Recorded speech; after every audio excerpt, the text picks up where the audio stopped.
আজকের ভিডিওতে আমরা শিখব একটি সরলরেখাকে সমান দুই ভাগে কিভাবে বিভক্ত করা হয়।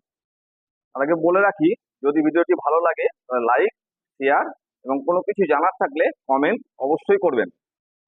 তো চলুন, প্রথমে আমরা একটি সরলরেখা নিই। ধরি একটা সরলরেখাটির দৈর্ঘ্য 8 সেমি।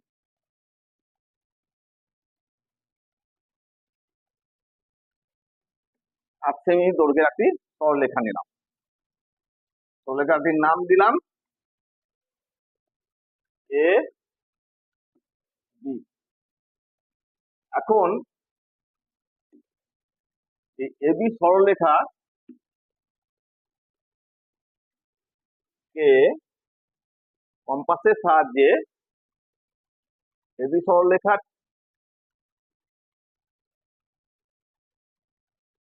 অর্ধেকের বেশি মাপ নিয়ে একটি বৃত্তচাপ অঙ্কন করলাম।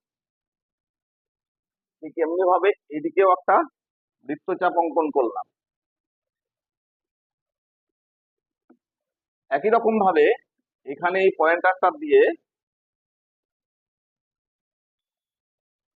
এই বৃত্তচাপ অঙ্কন করলাম এখানে, যেটা পি বিন্দুতে, মনে করি পি বিন্দুতে ছেদ করলো, এবং এই বৃত্তচাপটিকে কিউ বিন্দুতে ছেদ করলো। এবার স্কেল নিলাম, স্কেল নিয়ে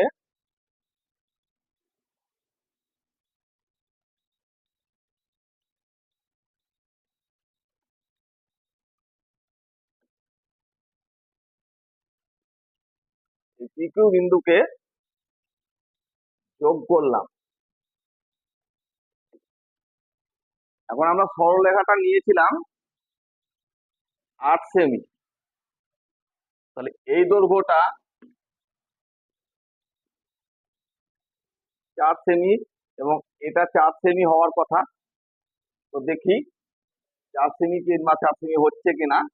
তো তার জন্যে দেখুন এই জায়গাটা 4 সেমি হচ্ছে, এই জায়গাটা, অর্থাৎ এই জায়গাটা 4 সেমি হচ্ছে। তাহলে বোঝা গেল যে কিভাবে আমরা একটি সরলরেখাকে সমান দুই ভাগে ভাগ করব।